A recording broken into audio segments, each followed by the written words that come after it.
नमस्कार दोस्तों। मैं हाजिर हूँ हिम्मत सिंह आपके समक्ष।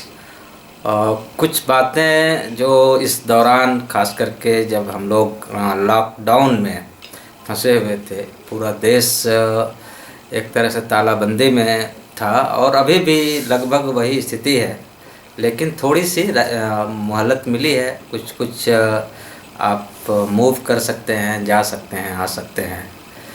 और इस दौरान खास करके कोरोना को लेके कितनी तरह की बातें सामने आपके आई और हम सब उसके गवाह हैं।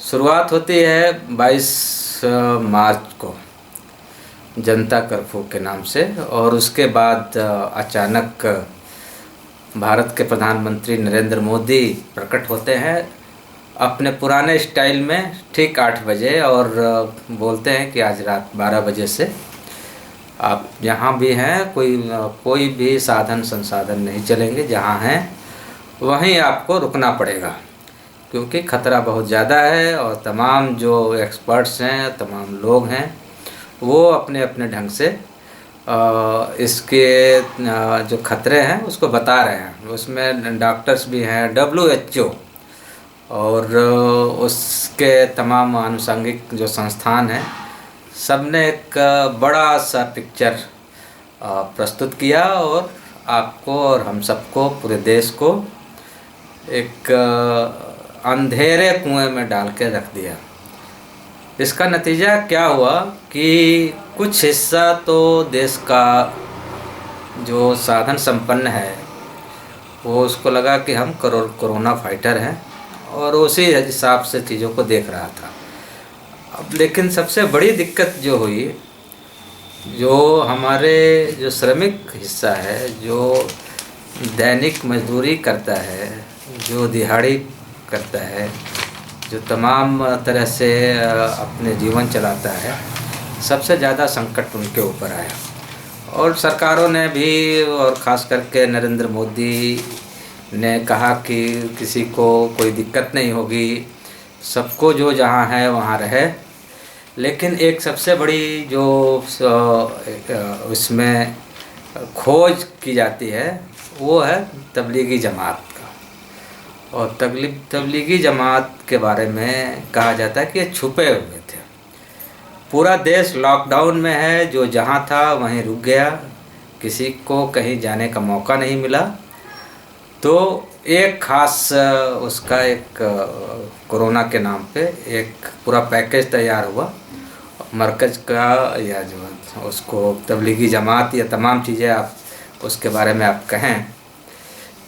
लेकिन उसके साथ साथ पूरी एक हेड मीडिया या तमाम इस सिस्टम के तमाम अनुषंगिक सरकारी और गैर सरकारी सब ने एक तरह से पूरा एक जाल फैला दिया और कहा कि जो देश में कोरोना आया है वो केवल और केवल तबलीगी जमात की वजह से है। जबकि ठीक उसके पहले जब तमाम लोगों ने रिसर्च करना शुरू किया तो पता लगा कि तमाम जगहों पे, तमाम धार्मिक संस्थाओं पे, तमाम जो जहाँ सबसे ज़्यादा जमावड़ा होता है उन जगहों पे लोग फंसे हुए थे। तो लेकिन भाषा बना दी गई कि बाकी जगह पे लोग फंसे हुए हैं, यहाँ छुपे हुए हैं। खैर बात आई गई और एक ताली बजाने से लेकर शुरुआत हुई और आप दिया जलाइए, टार्च जलाइए, और उसके बाद सेना द्वारा फूल भी बरसाया गया। ये तो हुआ जो सरकारी प्रयास है कि कोरोना से लड़ने के जो सरकारी प्रयास हैं वो आपको साफ साफ दिखाई देता है। इसके नाम पे एक जो प्रधानमंत्री आपदा राहत कोष जो बना हुआ है वो गायब हो गया एक सिरे से, अब केयर फंड का रूप ले लेता है। वो केयर फंड का मसला ये है कि आप उसके बारे में कोई बात भी नहीं कर सकते, उसका हिसाब किताब भी आप देने के लिए बाध्य नहीं हैं। कितना पैसा आया और कहाँ आया, कैसे आया और कहाँ खर्च हुआ, ये आप RTI के ज़रिए भी उसको आप हासिल नहीं कर सकते हैं। तो इस कोरोना ने क्या क्या इस व्यवस्था को, इस सिस्टम को कितना बचाया, और यहाँ के जो असली मजदूर वर्ग है या श्रमिक हिस्सा है जो रचना करता है, उनको कितना तबाह किया, ये हमको आपको देखना पड़ेगा। सवाल ये है कि बहुत सारे इस बीच में आपको दिखाई दिया कोरोना वॉरियर्स, कोरोना योद्धा, कोरोना से लड़ने वाले।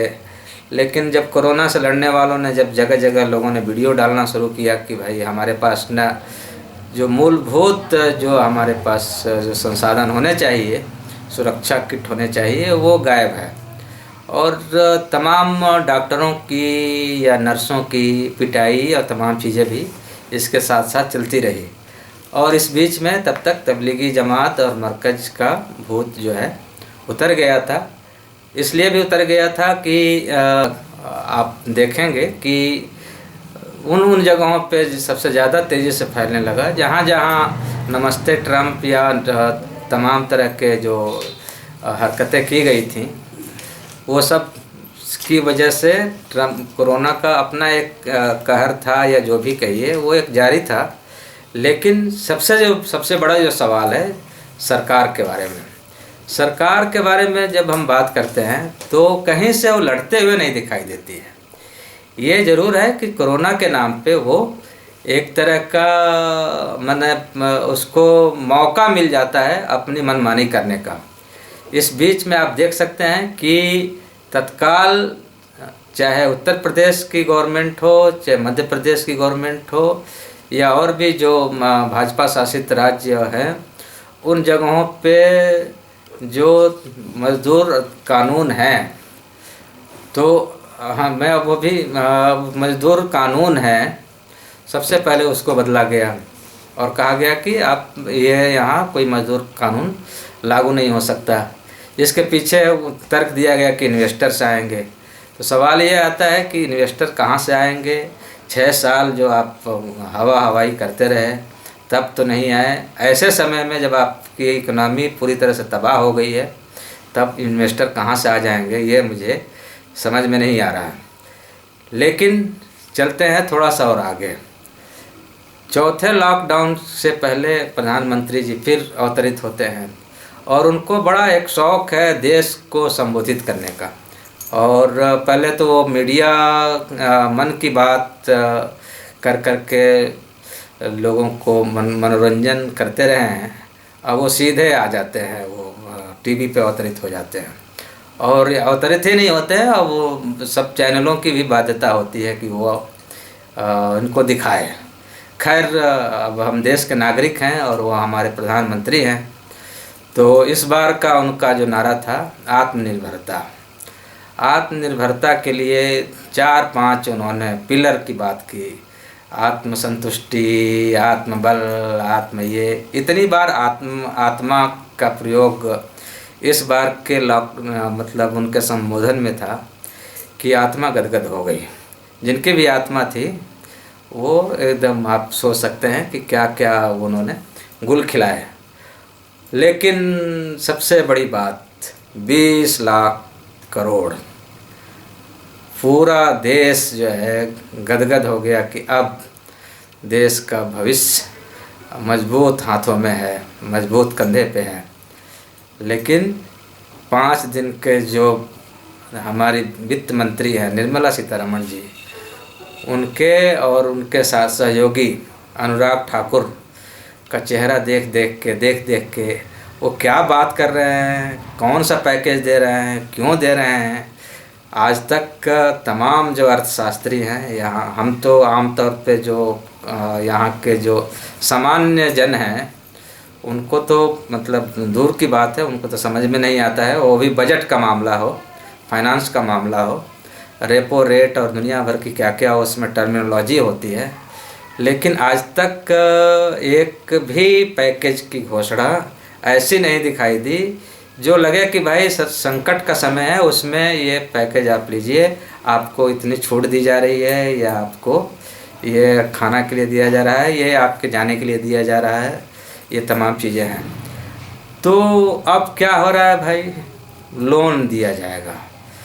अभी हालत यह है कि लोग सड़कों पे हैं और जो बुरी स्थिति है, अब बुरी स्थिति इन द सेंस कि उनके अपने चैनल, जो कहा जाता था कि ये सरकार के अपने चैनल हैं, सरकार जो भी कहती है उसकी बात सुनाते हैं, आज वो भी मजबूर हो रहे हैं कि यदि हम नहीं दिखाएंगे इनको तो कहीं ना कहीं हमारी भी स्थिति मतलब हमारा भी बहिष्कार कहीं ना हो जाए।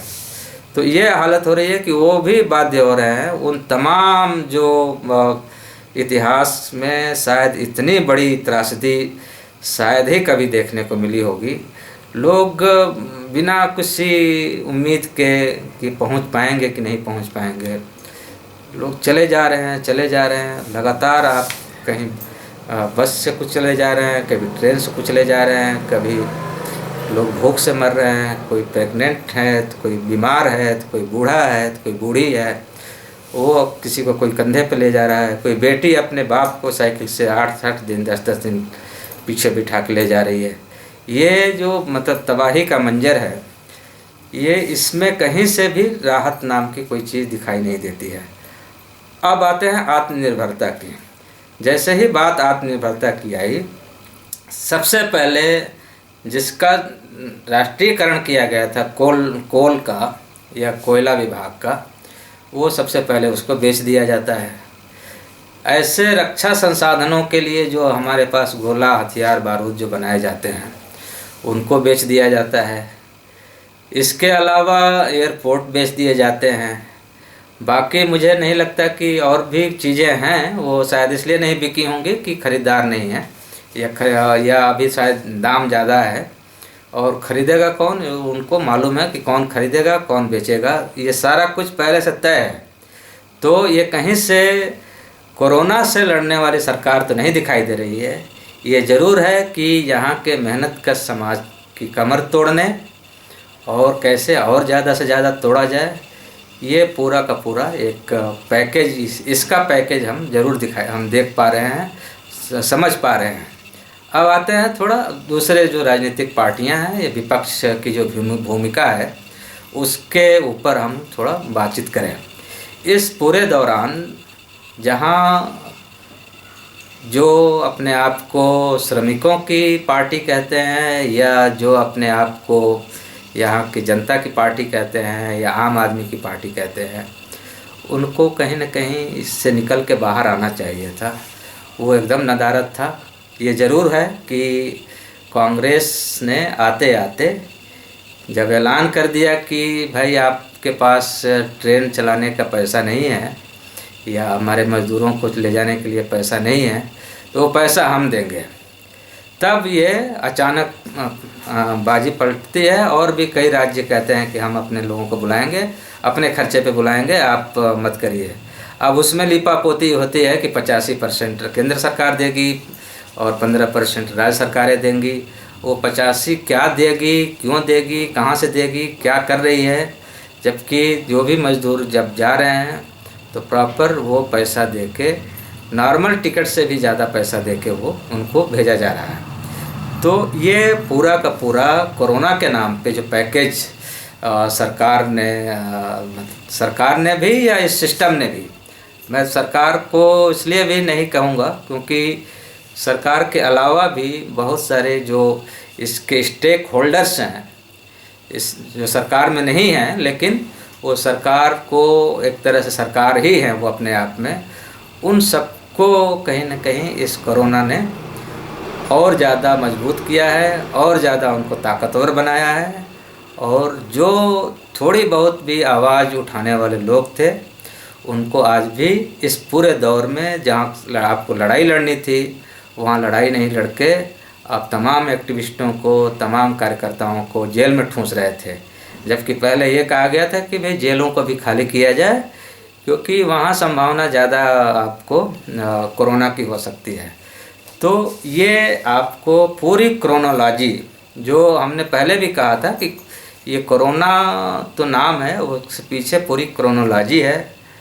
अब चूँकि हम चौथे चरण में हैं और पांचवा चरण आते आते बहुत सारी छूट मिलेगी और जिस तरह से अभी मरीजों की संख्या बढ़ रही है तो एक डर ये भी है कि हमारे बहुत सारे लोगों को सीधे सीधे वो झोंक दिया जाएगा इसके उसमें। जो बच गए हैं, जो पैदल चलते हुए या तमाम अपने अपने साधनों से संसाधनों से चलते हुए जो अपने ठिकानों पे पहुंच गए हैं, उनको या तो गुलाम बना दिया जाएगा या तो किसी न किसी बीमारी या किसी तमाम उसमें आपको डाल दिया जाएगा।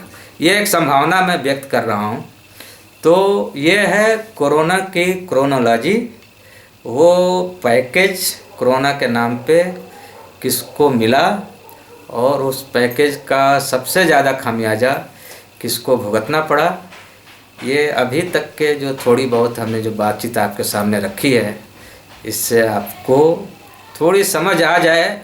बाकी कैसे और क्या क्या कर सकते हैं, बेहतर है कि आप जहां हैं सुरक्षित तो रहें ही और लोगों को भी सुरक्षित करें। इसके साथ साथ ये ज़रूर सोचें कि आखिर कोरोना नाम की जो बीमारी थी, इसके पीछे की राजनीति क्या है, इसको जानना बहुत ज़रूरी है।